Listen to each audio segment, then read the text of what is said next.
Hola, buenas tardes. Buenas tardes, ¿cómo están?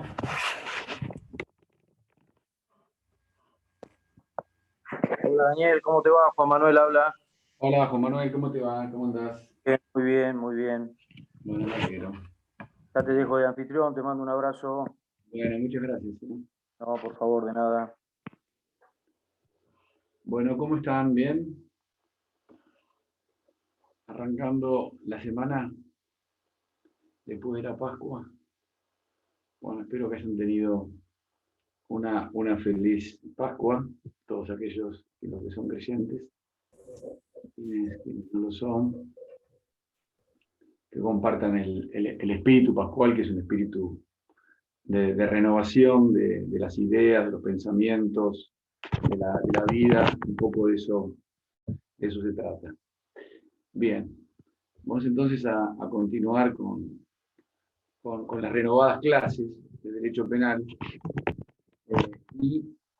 La clase pasada, nosotros habíamos comenzado a definir, definimos el delito conforme la definición clásica de Carrara, y lo que nos quedaría entonces es por hablar un poco de la clasificación de delitos. En relación entonces a la clasificación de delitos, pero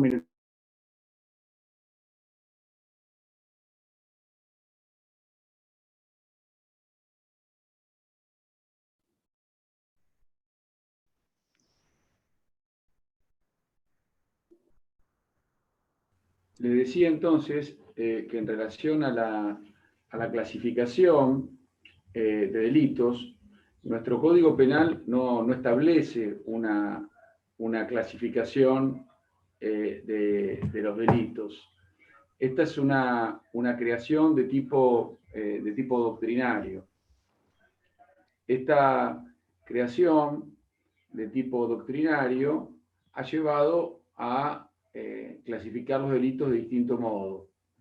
Nos viene de Francia la distinción, el Código Penal francés, la distinción entre crímenes, delitos y contravenciones, que es práctica para nosotros, en el sentido de que los fueros de juzgamiento se establecen en base a crímenes, a delitos correccionales, y también contravenciones de tipo municipal o provincial. Ustedes saben que los delitos penales son únicamente sancionados por el legislador nacional, es decir, son los delitos previstos en el Código Penal y en las leyes especiales. Pero a la par de estos delitos, que pueden ser crímenes o delitos correccionales, es decir, delitos criminales o delitos correccionales, también existen las llamadas faltas municipales o faltas de tipo provincial, que tienen sanciones, es decir, son también normas de tipo penal. Pero a diferencia de los crímenes y de los delitos correccionales, quienes las van a juzgar van a ser los jueces municipales o los jueces de faltas provinciales. Y por otra parte, no tienen no se encuentran previstos en el Código Penal, sino en los códigos de faltas. ¿Qué distingue los crímenes de las contravenciones o los delitos correccionales de las contravenciones? Bueno, sobre esto hay posiciones que son cualitativas y cuantitativas. Es decir, la mayor parte de los autores hoy se inclinan porque no hay diferencias de tipo cualitativo, como por ejemplo la que proponía Goldschmidt o el mismo Soler, sino que hoy las diferencias son más bien de tipo cuantitativo, en el sentido de que el delito prevé en general sanciones más graves que los delitos, que las contravenciones. Es decir, resultaría inconstitucional una contravención que previera una pena, por ejemplo, de prisión perpetua, una pena de 5 años de prisión. Sería inconstitucional porque es una facultad delegada por los gobiernos provinciales a las autoridades nacionales la sanción de los códigos de fondo, entre ellos el Código Penal. ¿Se entiende? Entonces, violaría el artículo quinto el artículo quinto, el artículo 75 de la Constitución Nacional, un código de tipo contravencional que impusiese penas que fuesen elevadas de modo tal de tener apariencia de penas, ya sea de delitos criminales o delitos correccionales. Un minutito, por favor.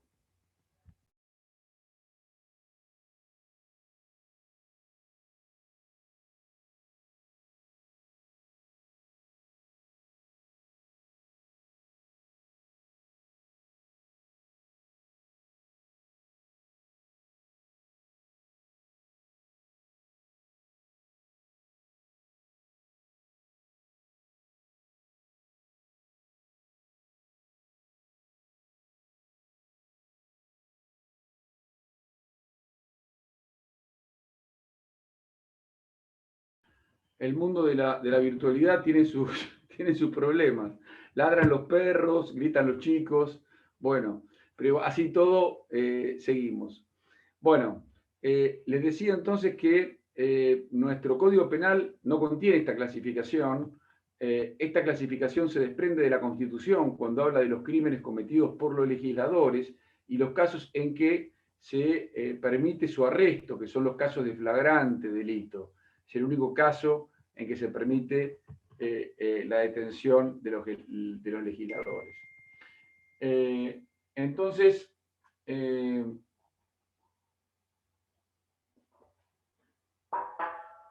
diferencia hay entonces entre los crímenes y los delitos correccionales?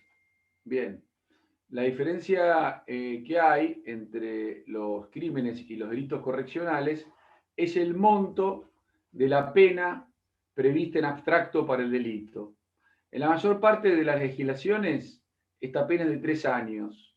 Es decir, se va a considerar un crimen el delito que tiene en abstracto una pena mayor a 3 años de prisión. Y va a ser un delito correccional el que tiene una pena menor. Eso no sucede en la provincia de Buenos Aires, donde el delito correccional tiene una pena que es de 6 años. Es decir, los delitos correccionales llegan hasta los 6 años de prisión en la provincia de Buenos Aires. Esto fue una reforma legislativa que en su momento se hizo para evitar que los tribunales orales de la provincia de Buenos Aires estuviesen con gran cantidad de casos. Entonces, se les dio más casos a los juzgados correccionales. No sé si hoy tiene sentido mantener esta distinción en virtud de que los juzgados de garantías han absorbido mucha de la competencia que antes tenían los tribunales orales. Es decir, en el año 99 y hasta prácticamente el año 2005, 2006, los tribunales criminales dictaban sentencias en casos de amparo, en casos de suspensión de juicio a prueba, en muchísimos casos. Pero hoy los juzgados de garantías, los jueces de garantías tienen posibilidades de dictar sentencias de juicios abreviados, tienen posibilidades de dictar suspensiones de juicio, atienden amparos, es decir, se ha ampliado la competencia del juez de garantías y se ha aumentado también la competencia del juez correccional, con lo cual los tribunales orales en la provincia se encuentran más descongestionados. Bien, además de esta clasificación que es práctica, que es eminentemente práctica, hay otras clasificaciones que, bueno, que también hay que conocer. Nosotros hablamos un poco decir, del delito común. Si quiere decir que si hay delitos comunes, hay delitos que no son comunes. ¿Y cuáles son los delitos que no son comunes? Bueno, entre otros, el delito político y los delitos de lesa humanidad. ¿Qué es el delito político? El delito político es una creación doctrinaria que luego se plasmó en los códigos penales. Es una creación doctrinaria de los revolucionarios, es decir, de los revolucionarios franceses y norteamericanos, que incorporaron en sus legisladores la idea de que la lucha, es decir, la idea del idealismo de la lucha contra el ancien régime, es decir, contra el antiguo régimen, el régimen del monarca, el régimen del rey. Es decir, esta situación idealista o altruista de quienes luchaban por los ideales de libertad, igualdad, fraternidad, se vio, como le decía, plasmada en los códigos, a punto tal que, por ejemplo, nuestro código, que es tributario del iluminismo, porque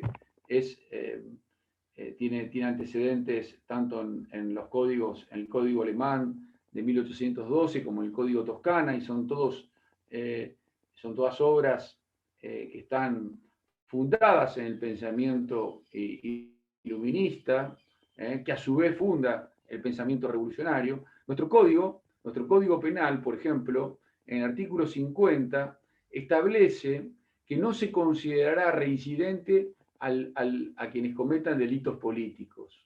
Es decir, que el delito político es receptado como atenuante en nuestra legislación. Ahora bien, ¿qué es el delito político?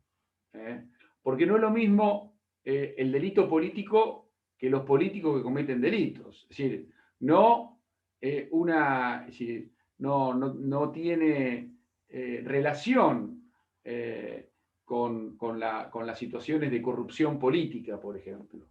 Es cuando hablamos de delito político, estamos hablando de delitos cometidos fundamentalmente con un motivo subjetivo que es el altruismo. Y nunca puede haber altruismo en las situaciones de corrupción pública. En los delitos de corrupción pública tenemos señores que se llenan los bolsillos de dinero a costas del pueblo. Esta es otra cuestión. En cambio, el delito político se trata de los delitos cometidos en forma altruista por personas que luchan por sus ideales en contra de no quienes tienen el poder, sino, perdón, en contra de quienes tienen el poder y no de quienes no lo tienen.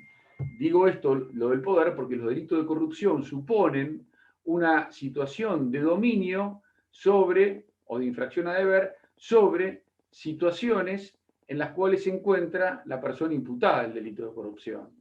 En tanto, el delito político, el sujeto activo del delito político es justamente alguien que no está en el poder.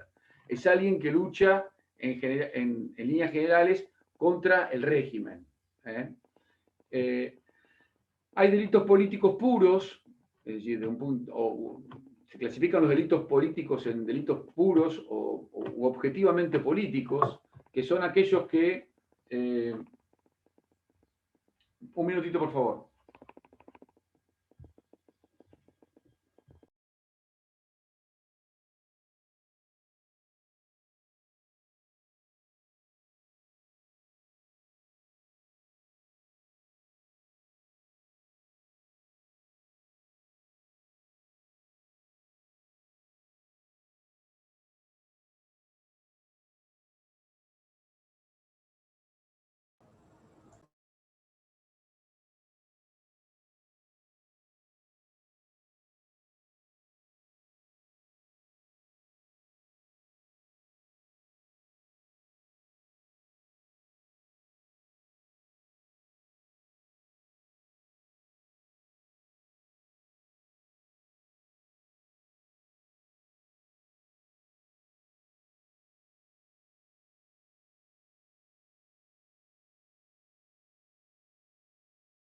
Bien, disculpen la interrupción. Le decía entonces que hay delitos políticos puros o delitos políticos eh, eh, cuya clasificación es objetivamente políticos, que son, por ejemplo, la sedición, la rebelión, los atentados contra el orden constitucional, es decir, todo lo que implique un atentar contra el Estado o quienes se encuentran a cargo de los órganos estatales.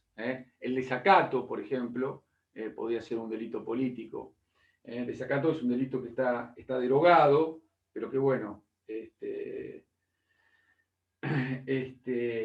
bien.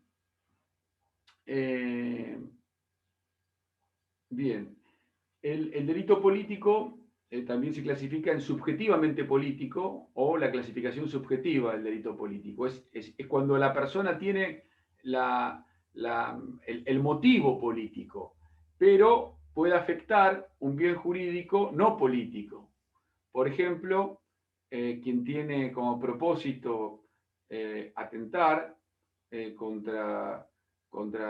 tiene la intención de atentar contra quien considera que está en el poder, y bueno, se trata para esa persona, de un criminal de Estado, bueno, puede tener un motivo político, pero en realidad está afectando, supónganse que comete un delito contra alguien de la familia de este político, intentando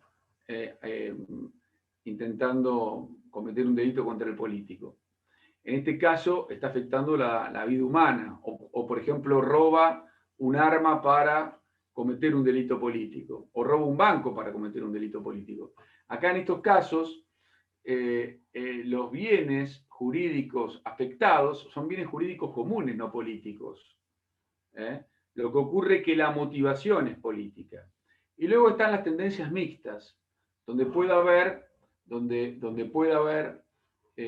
afectación a personas, no obstante, tratarse de delitos políticos. Por ejemplo, en una rebelión, una sedición, puede ser que roben autos para realizar la sedición, o puede ser que maten a personas, etcétera, o que dañen a personas en el cuerpo o en la salud, es decir, que se cometan delitos de lesiones. Bueno, como se dan cuenta, la clasificación del delito político es compleja, pero más compleja que conceptualizar el delito político es hoy día observar cuáles son los límites del delito político. Lo que comenzó siendo una construcción que favorecía a personas que luchaban contra los regímenes por idealismo,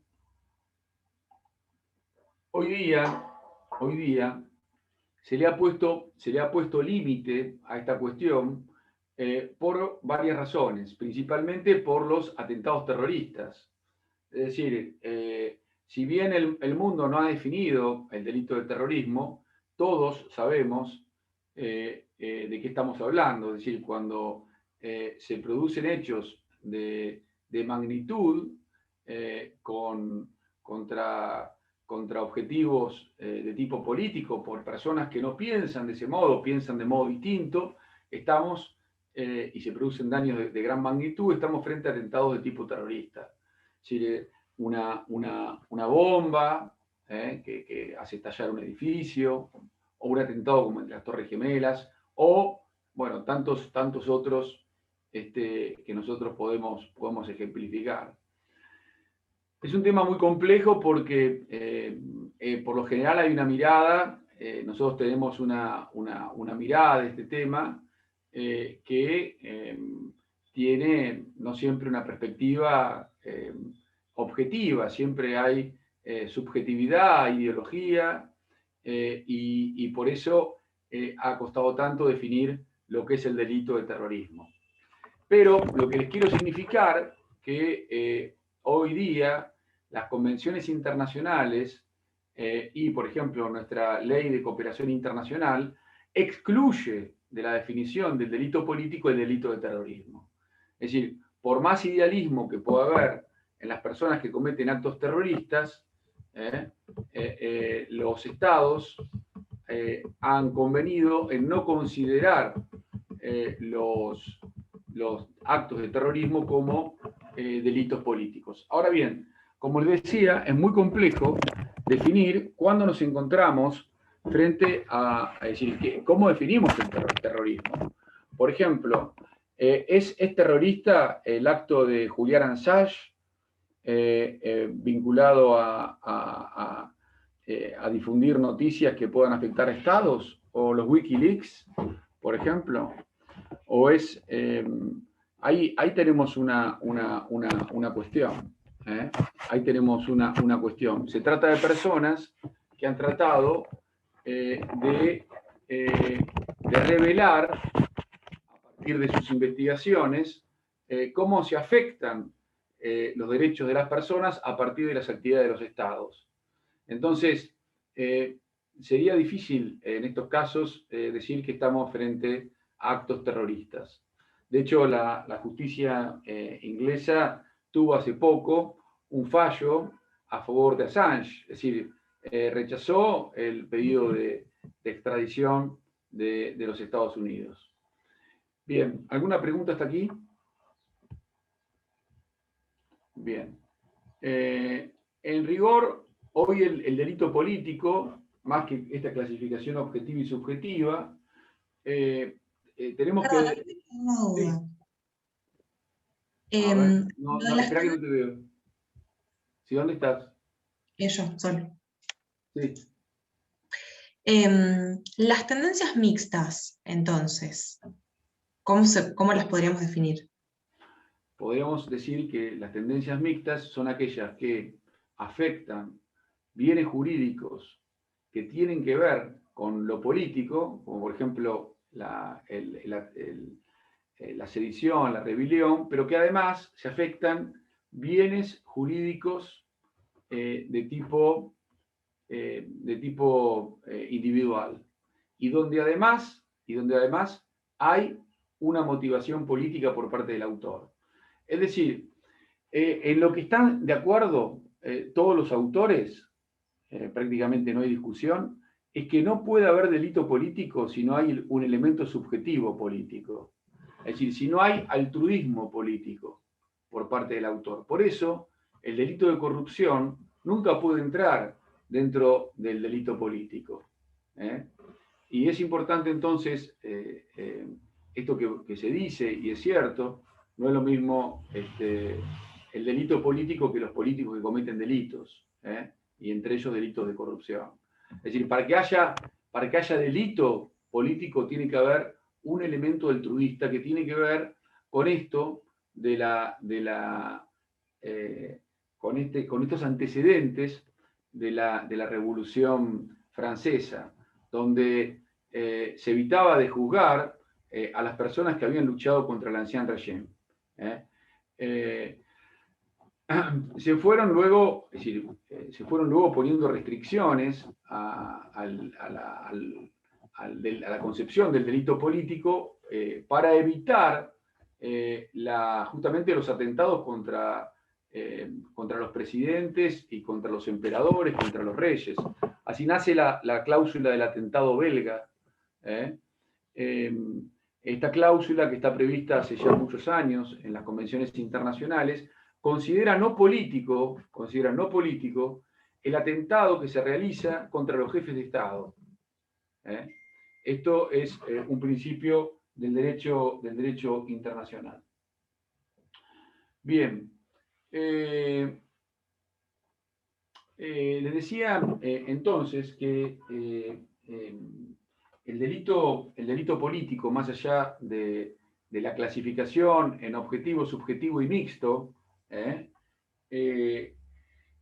hoy se define por exclusión. Y fíjense el artículo 9 de la Ley de Cooperación Internacional de nuestro país, donde, como ustedes podrán ver, en el artículo 9, es la Ley 24767. establece nuestra legislación que no procede la extradición cuando se trata de un delito político. Pero luego, en el artículo 9, establece cuando un delito no es político. Fíjense, por eso muchos autores dicen que el delito político se define por la negativa o por exclusión. No son los delitos políticos, los crímenes de guerra y los crímenes contra la humanidad. Los crímenes contra la vida, la integridad corporal o la libertad de un jefe de Estado o de gobierno o de un miembro de su familia. Cláusula belga del atentado. Bien. Es decir, como ustedes pueden advertir,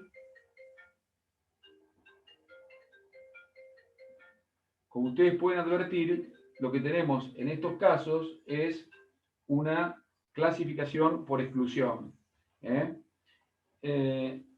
Los actos de terrorismo también están excluidos. Los delitos respecto de los cuales la República Argentina hubiera asumido una obligación convencional o internacional de extraditar o enjuiciar. Por ejemplo, los crímenes de lesa humanidad y también los crímenes de corrupción. La Argentina esto lo hizo respecto de los crímenes de corrupción en la Convención Internacional, en la Convención Interamericana contra la Corrupción. Bien, entonces, a la par de los delitos comunes, que son extraditables, que son delitos que siempre dan lugar a la reincidencia, por ejemplo, encontramos estos delitos políticos que tienen estas, es decir, tienen estas, digamos, estos beneficios o estas peculiaridades respecto a las personas que los cometen. Es decir, en estos casos la legislación, yo diría que tiene tres situaciones que los distinguen.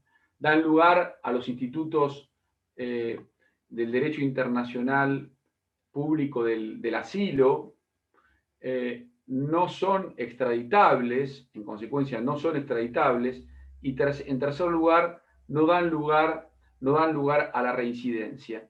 Y nuestra Constitución Nacional, desde hace muchísimo tiempo, es decir, prácticamente desde las primeras constituciones, agregó algo más respecto del derecho del delito político, que nosotros es un tema que vimos la clase pasada, respecto a un tema que vimos la clase pasada. ¿Ustedes recuerdan qué tema vimos la clase pasada? ¿Pena de muerte? Pena de muerte, es decir, no se aplicará la pena de muerte para delitos políticos, lo dice nuestra Constitución en el artículo 18. Así como quedan desterrados los azotes, los tormentos también, la pena de muerte para los delitos políticos. Es decir, yo diría que son 4 las características. Derecho al asilo, no extradición, no reincidencia e imposibilidad de aplicar la pena de muerte. Si bien hoy nuestro país tiene proscripta la pena de muerte, no la tenía hasta el año 84, convencionalmente. Y bueno, nuestra Constitución en el artículo 18 ya lo preveía. Sin embargo, como dijimos también, esto no significa que no haya habido aplicación de la pena de muerte por causas políticas y en una forma subterránea, es decir, ya se ha aplicado lo que se llama el derecho penal subterráneo, es decir, sanciones, castigos, pena de muerte, que es la máxima pena, sin un proceso formal, por fuera de los códigos. Recuerdo, por ejemplo, los fusilamientos de José León Suárez, de los cuales habla ¿qué autor argentino? ¿Qué autor argentino habla de los fusilamientos de José León Suárez? En un texto, en Operación Masacre. ¿Quién leyó Operación Masacre? Rodolfo Walsh, ¿puede ser? Muy bien, Rodolfo Walsh. Y también todos los crímenes cometidos en la dictadura. Entonces, estos es realmente pena de muerte, es decir, castigo de pena de muerte sin sanción legal. Nosotros acá estamos hablando de las normas, de la legalidad, de lo que pasa y cómo interpretar estas cuestiones. Bien, además de esta clasificación, de delitos comunes y políticos, también tenemos que hablar de los delitos de lesa humanidad, que como ustedes se habrán dado cuenta recién, cuando hablábamos, los delitos de lesa humanidad tampoco son delitos que puedan ser considerados políticos. Es decir, alguien comete delitos de lesa humanidad y dice, bueno, pero se trata de delitos políticos, era lo que nosotros no.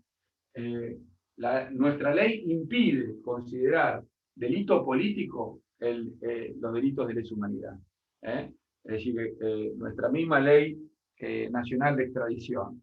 Y además de nuestra ley nacional de extradición, la Corte Suprema de Justicia de la Nación, en el antecedente Simón, que es el fallo donde la Corte Suprema de Justicia de la Nación declara inconstitucional y constitucional las leyes de obediencia de vida y punto final, nuestra Corte dijo que estos delitos afectan, en realidad, el llamado derecho internacional de las costumbres. Derecho internacional de las costumbres, o también llamado jus cogens. Se afecta el jus cogens. ¿Qué es el jus cogens? Bueno, es la costumbre internacionalmente admitida por los estados. Y esta costumbre indica que asesinar por la espalda, o asesinar por la espalda, digo por la espalda porque muchos de estos crímenes se cometían en una forma aviesa y clandestina. La tortura, el destierro de la tortura, el destierro de la violación de las mujeres como botín de guerra, es algo desterrado del derecho y de las costumbres de los pueblos. Esto conforme la Convención de Viena sobre el Derecho de los Tratados, que establece a la costumbre internacional. ¿Y por qué la Corte dijo esto? Porque ya en los juicios de Nuremberg, a través de las convenciones de Ginebra, se había establecido que estos delitos eran delitos de lesa humanidad imprescriptibles en todo tiempo y lugar, y con la posibilidad de ser juzgados también en todo tiempo y lugar. Esto se relaciona con algo que van a ver con quien le toque dar la unidad 4, que es la ley penal en el tiempo y en el espacio, pero sobre todo la ley penal en el espacio. Estos delitos pueden ser juzgados por cualquier juez en cualquier lugar. Y por eso el juez Garzón comenzó a juzgar en España los delitos cometidos por los militares en la Argentina, porque en la Argentina estaba vedada la posibilidad de su juzgamiento. Entonces, como eran delitos de lesa humanidad, el juez Garzón comenzó a juzgarlos allá. Bien.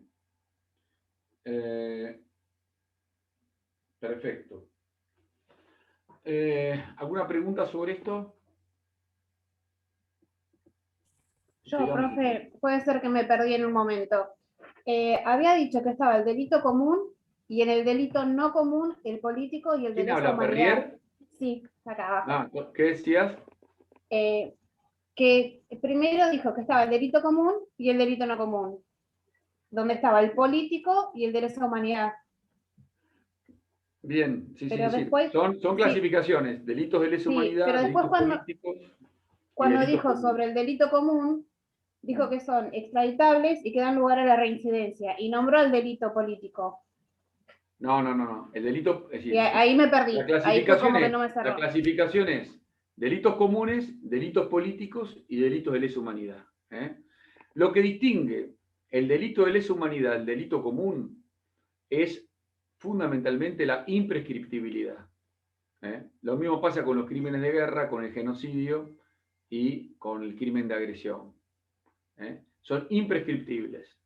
Esto a diferencia de los delitos comunes. La diferencia entre el delito común y el delito de lesa humanidad es que el delito político y el delito de lesa humanidad es que en el delito político nunca pueden ser incluidos los delitos de lesa humanidad. El delito político siempre tiene un elemento subjetivo que es el altruismo en la subjetividad. Nunca un delito de lesa humanidad puede ser altruista. Una violación que altruismo puede tener, o la tortura. Y la diferencia con los delitos comunes es que los delitos comunes no son delitos políticos.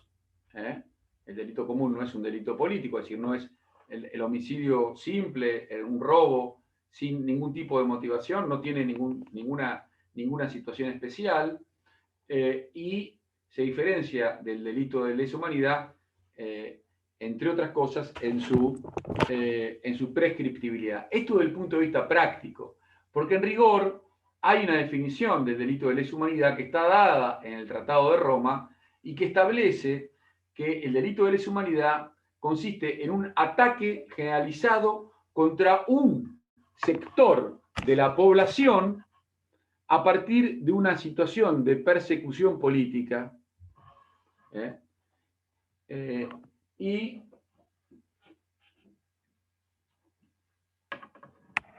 por parte de un grupo hacia otro grupo con dominación del territorio. Esto es básicamente, así básicamente define el delito de lesa humanidad el Tratado de Roma. Bien.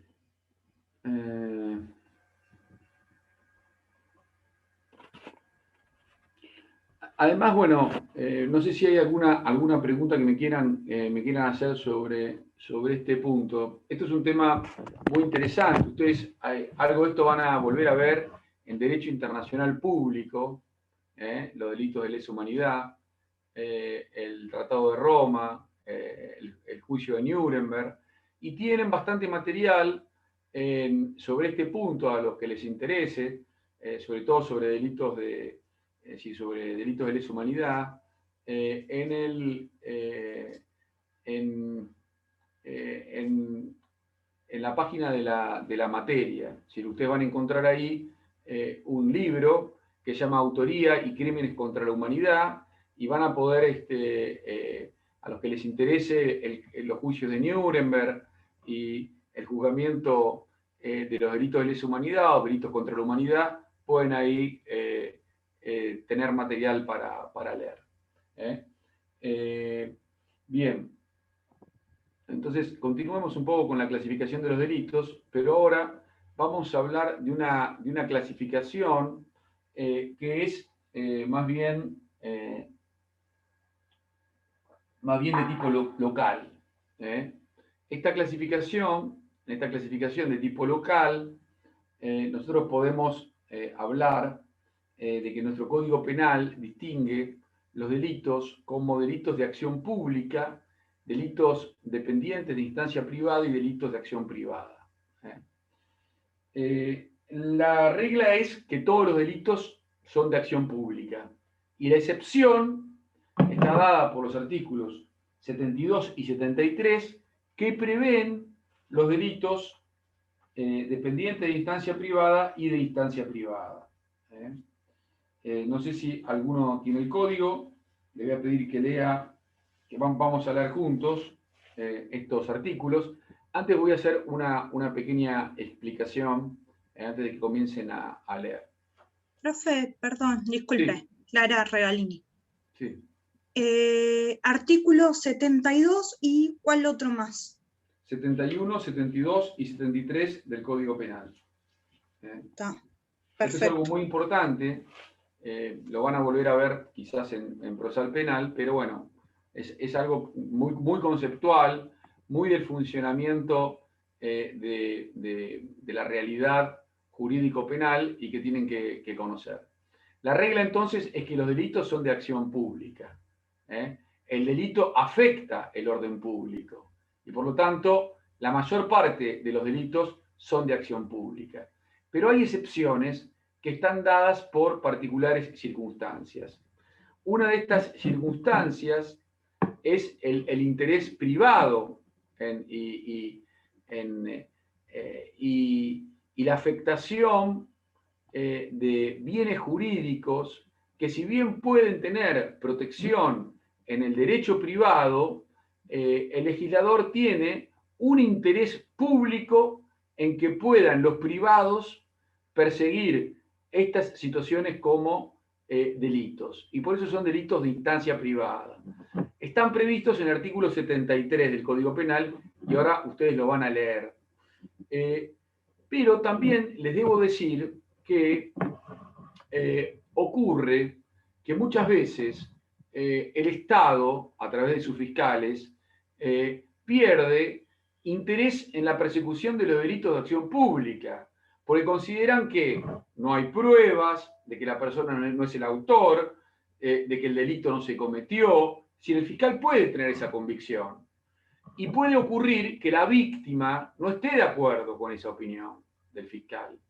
Entonces, hoy tenemos un nuevo instituto, relativamente nuevo en nuestra legislación, que es el Instituto de la Conversión de los delitos de acción pública en acción privada. Es decir, un delito de acción pública puede, por los procedimientos procesales penales actuales, pasar a ser un delito que, si bien no pierde el carácter de acción pública, pasa a ser perseguido directamente por la víctima, como si se tratara de un delito de instancia privada. Un robo, un homicidio, inclusive y hasta una violación pueden tener este carácter. Es decir, que pasan a tener el régimen de la acción privada y debe instar la persecución, como el fiscal no sigue con el caso, debe instar la persecución la propia víctima. Bueno, dicho esto, vamos entonces a ver cuáles son las características. Hablo 2 minutos de este tema y vamos a ver cuáles son los delitos de acción privada y los delitos de penal de instancia privada. En los delitos de acción penal pública, la característica que tienen es que son irretractables, es decir, la persona que denuncia no puede luego retractarse de la denuncia, si el Estado continúa investigando. Es indivisible, es decir, el Estado no puede decir a vos te persigo y a vos no, tiene que perseguir a todos. Es irrenunciable por el fiscal, salvo que fundamentalmente considere que no corresponde continuar la persecución, pero no puede decir, no, yo esto no lo investigo porque no es mi voluntad, no, es irrenunciable. Estas son las características. Es indisponible la acción penal, en principio, para el fiscal, es decir, porque nosotros, en nuestro sistema legal, tenemos en nuestro Código Penal el principio de legalidad. Hoy es un principio de legalidad atenuada porque los códigos de procedimientos aceptan, en algunos casos, el principio de oportunidad. Y de la mayor parte de los proyectos de Código Penal y de Código Procesal Penal de la Nación también. ¿Qué es esto de legalidad y oportunidad? Ahora lo vamos a explicar. Es decir, básicamente el sistema penal no puede procesar todos los casos. Entonces, el fiscal puede desestimar en algunos casos, por ejemplo, en casos que no tengan significancia o en casos donde haya habido ya una pena natural para el autor, puede desestimar la acusación en los delitos de acción pública también. Puede desestimarlo fundadamente. Esto lo debe hacer, esto lo tiene que hacer fundadamente. Todos los códigos de procedimiento penal hoy prácticamente contienen, todos, porque inclusive el federal también, contienen principios de oportunidad. Principios de oportunidad reglada. A diferencia del fiscal norteamericano que dice, bueno, yo puedo elegir qué caso persigo y qué caso no, cómo negocio con la víctima, el fiscal en la Argentina, los casos que puede desestimar son los casos donde tiene oportunidad reglada. Y para esto tenemos que ver cada uno de los códigos de procedimiento penal, porque el Código Penal de fondo aún no tiene regulada la situación de la oportunidad. Esto, cada provincia ha ido avanzando. Básicamente son los casos, como decíamos antes, de insignificancia o bagatela. Supónganse una persona que se lleva una cajita de fósforo, que no tiene ningún valor para nadie, o un litro de leche en un supermercado, que ahí podemos también estar en otra figura, o, bueno, casos de insignificancia. Entonces, en estos casos no hay, si el fiscal tiene la posibilidad de desistir de la acción. Los casos de pena natural, ¿qué son los casos de pena natural? Alguien que ya sufrió, pese a haber cometido el delito, ya sufrió. ¿Se les ocurre qué casos puede haber de pena natural? Alguien que cometió el delito. Por ejemplo, algún accidente en que un padre mata a un hijo. Excelente, muy buena. Ese es el caso típico. Entonces, el fiscal se pregunta, bueno, estoy frente a un delito de acción pública, porque el homicidio culposo es un delito de acción pública, pero esta persona no solamente mató a su familia, sino que estuvo internada. Y es más, no puedo tampoco asegurar que haya sido absolutamente culpable, porque en última instancia se le vino de frente un micro y tuvo que maniobrar, volcó y mató a parte de su familia, por ejemplo. Entonces, son decisiones muy difíciles de tomar para un fiscal. O los casos, por ejemplo, donde también se haya agotado el monto punitivo, es decir, este es otro supuesto que algunos códigos lo tienen, de personas que han sido condenadas. Sí. Perdón, ¿puede ser un ejemplo con esto que pasó del accidente en Villa Caraza, me parece, en Lanús? A ver, explica un poquitito más. Que murieron 2 chicas. A ver, no lo conozco el caso, contame un poco. Quedaron. No, pero fue un accidente el de las 2 hermanas. Sí, pero no fue un accidente, porque están imputados casi los 2, que estaban alcoholizados y todo. Por eso, pero eran unos chicos que estaban ebrios, ¿no? Que les dio positivo a la alcoholemia, que atropellan a 2 hermanas, las 2 hermanas mueren, pero los chicos no tenían conexión con ellas. No las atropellan, iban en el auto. Y chocaron contra un local. No, Clara, porque no tenían relación entre ellos. O sea, eran conocidos, pero no tenían parentesco. Claro, eso se llama, el ejemplo que dice Sol es, por ejemplo, vos haces marcha atrás con el auto y no viste a tu sobrino que estaba atrás y lo chocaste, claro, y se murió. Ese sería el ejemplo. Está muy bien. Está muy bien. Está muy bien. Lo has entendido bien, Perrier, y Solange también. Esos casos son casos de pasajeros que se recogen, se llama transporte benévolo. Y sobre esto, bueno, no le quita responsabilidad al autor. El transporte benévolo, ni civil ni tampoco penal, puede atenuarla, pero no excluirla. Y tampoco decir, a ver, en los casos de estos casos de muerte de familiares, cuando maneja otro familiar, son casos donde en general ha habido responsabilidad penal. Esto de esta construcción de la pena natural es relativamente nueva en el derecho penal, lo mismo que su incorporación al código o a los códigos procesales con el principio de oportunidad. Pero existe también la posibilidad de que se responda cuando el fiscal diga no, pese a, es decir, es disponibilidad del fiscal. El fiscal puede decir no, la imprudencia fue muy grave por parte del familiar. Este hombre no puede volver a manejar y hay que inhabilitarlo. Yo no voy a disponer de la acción penal pública en este caso. ¿Sí? Esto también puede pasar. Bueno, vamos a ver entonces. Sí. Tengo una duda. En caso de que haya. Yo, Benjamín. ¿Por qué no te mostrás? Dale. Sí. Tengo una duda. En caso de que haya negligencia por parte del familiar que conducía, por ejemplo, en un accidente de tránsito, un padre está alcoholizado, tiene un accidente y fallecen 2 de sus hijos. ¿Qué pasa en ese caso? Bueno, en ese caso, como te decía recién, puede ocurrir que el fiscal considere que no corresponde aplicar el criterio de pena natural porque hubo una irresponsabilidad grande por parte del padre y merece sanción, merece castigo.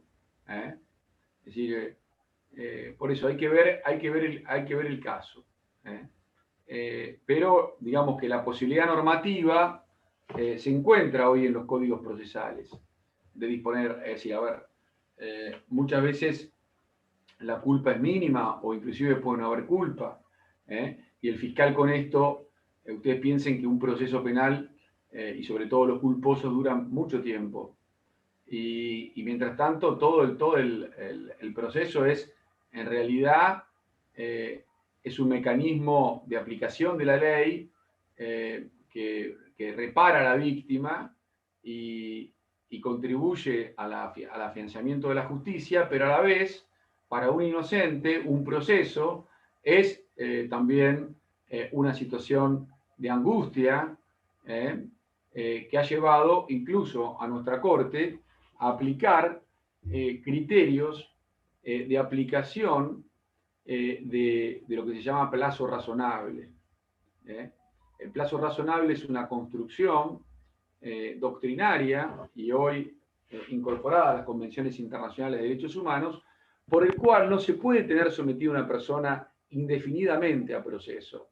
Hay que definirle prontamente su situación, dijo la Corte en el caso Matei. Es decir, la ley penal debe ser aplicada no rápidamente, sino que debe ser aplicada en una forma pronta, no rápida. Esto es lo que dijo la pronta resolución del caso.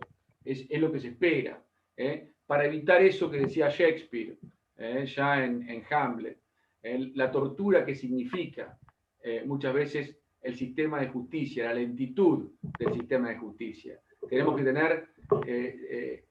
tener sistemas de justicia más ágiles que lleven una reparación inmediata o casi inmediata a las víctimas, una sanción pronta a los imputados. La reparación hacia las víctimas no es solamente la pena. La reparación puede ser de tipo económica, puede ser de tipo psicológica. Por eso es muy importante trabajar interdisciplinariamente. No van a ser seguramente los abogados ni los fiscales quienes realicen una tarea de reparación psicológica de las víctimas. Por eso el sistema de justicia, es importante que el sistema de justicia trabaje con otros profesionales y no solamente con abogados. Los psicólogos, los trabajadores sociales, los terapistas ocupacionales pueden tener un rol muy trascendente en el sistema de administración de justicia. Bien. Decíamos entonces, vamos a leer entonces el artículo 72. ¿Quién tiene el código?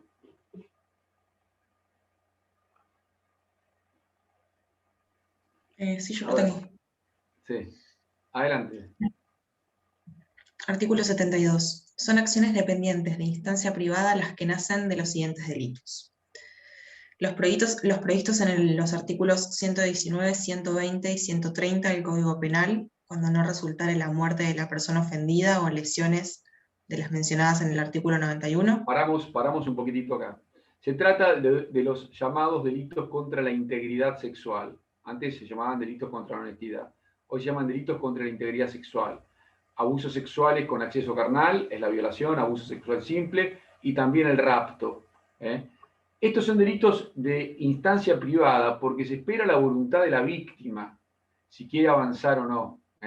Hay un respeto a la voluntad de la persona que sufrió, salvo cuando sufre lesiones de tipo graves o gravísimas, perdón, solamente las gravísimas, y cuando se trate de la muerte.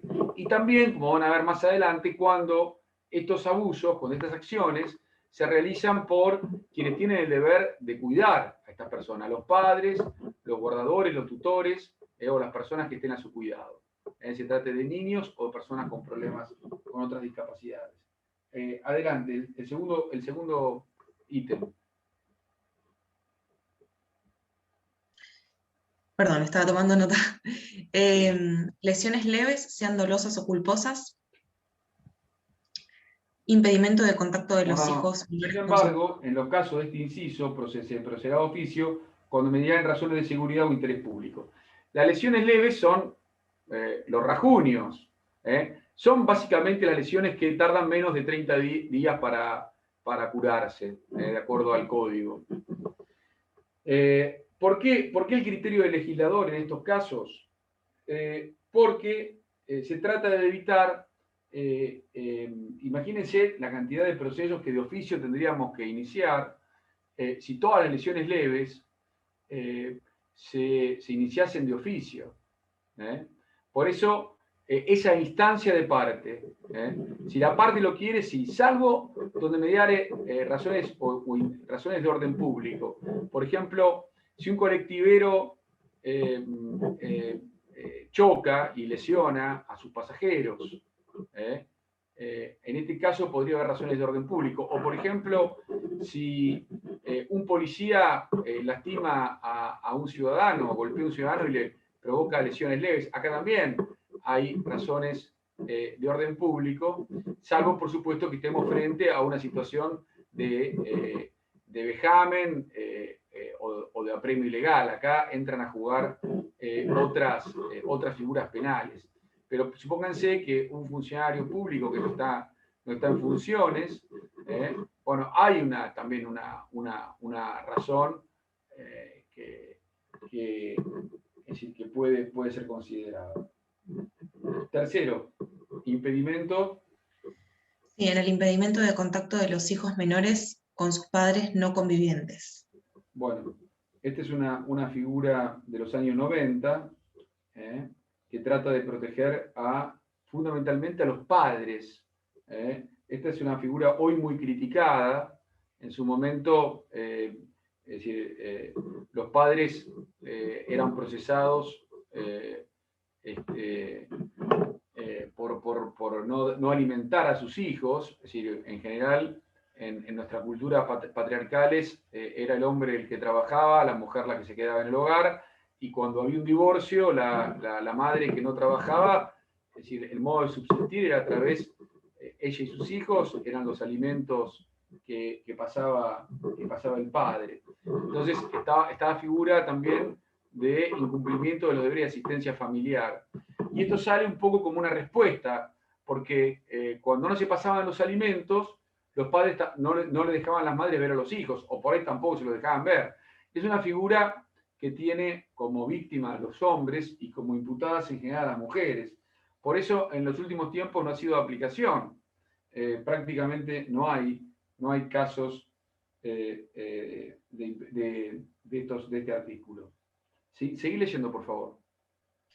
Sí, dice que en los casos de este artículo no se procederá a formar causa sino por acusación o denuncia del agraviado, de su tutor o guardador o representante legal, pero sin embargo se procederá de oficio en los casos del inciso 1, cuando la víctima fuere menor de 18 años de edad o haya sido declarada incapaz.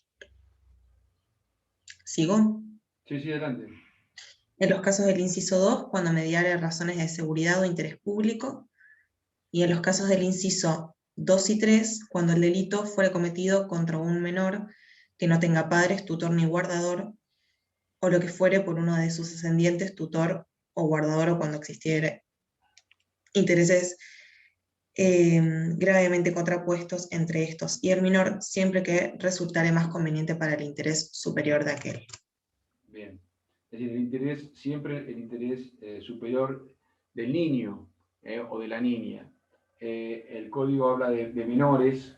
Esta es una terminología bastante perimida, bastante estigmatizada. Vamos al 73. Las acciones privadas. Profesor. Son acciones privadas. ¿Alguien quería preguntar algo? Me quedó una duda con respecto al artículo 72, el inciso primero. Sí. ¿Tienen plazo de prescripción o...? Muy buena pregunta. Sí, hay plazo de prescripción y hay un plazo de prescripción especial a partir de una ley bastante nueva para nuestro país, que tuvo bastante trascendencia.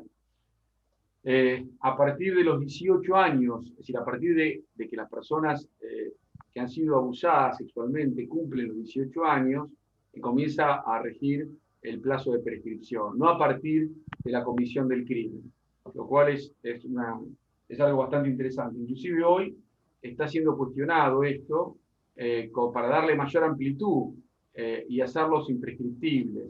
Es decir, porque muchas personas aún luego de cumplir los 18 años, bueno, no tienen elaborada la situación de abuso. Entonces, es un tema de mucha discusión. Gracias por la intervención, Claudio. Adelante. Entonces, ¿está bien, Claudio? Esto estaba en el artículo 59 del Código Penal. Sí, profesor, entendí. Muchas gracias.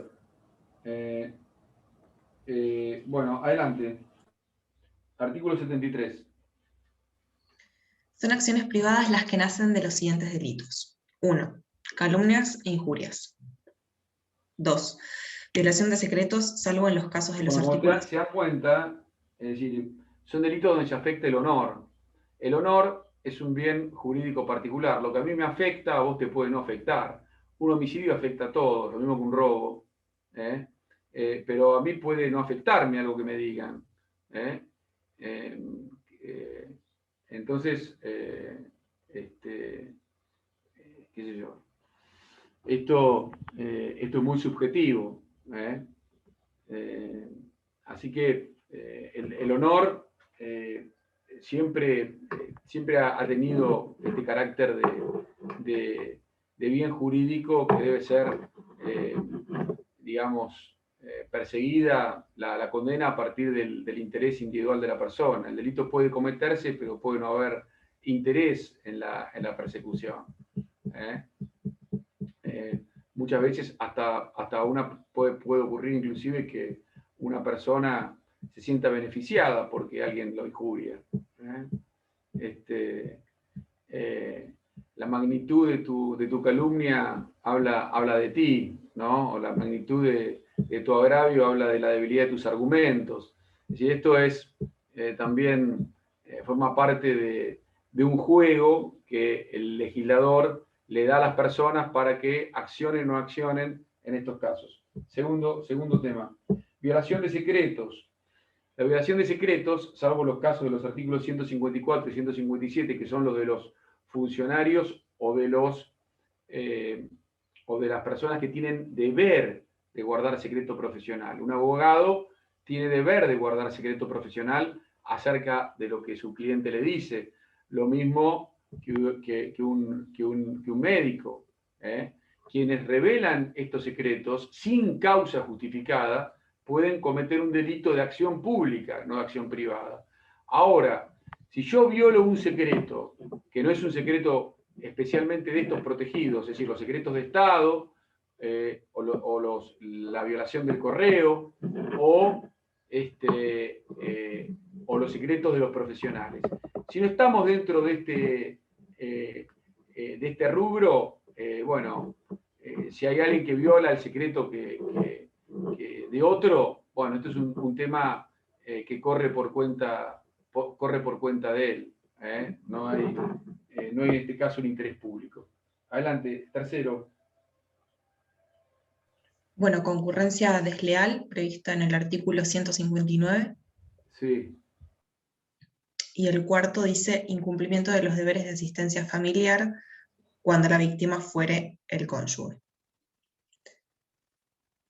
¿Sigo leyendo? Bien, perfecto. Vamos a tener que dejar acá. Se nos extendió un poquito hoy la clase. La verdad que es un tema interesante, a veces no alcanza el tiempo. Pero bueno, vamos a ver si adicionamos un poco más de tiempo. Depende cómo sea la clase. A mí me parece que en líneas generales yo pensé que 45 minutos no es que nos iban a alcanzar, pero se hace muy monótono una clase por video de más de 45 minutos. Entonces pensé que no. Pero la verdad que se está haciendo entretenida las clases. Así que si ustedes quieren, podemos seguir. Hoy la verdad no puedo, pero vamos a ver si da para dar continuidad, le damos continuidad. ¿Les parece? Sí, buenísimo. Bueno, nos veríamos entonces el lunes que viene. ¿Les parece correcto? Perfecto. Bien. Hasta el lunes entonces. Hasta el lunes. Hasta luego.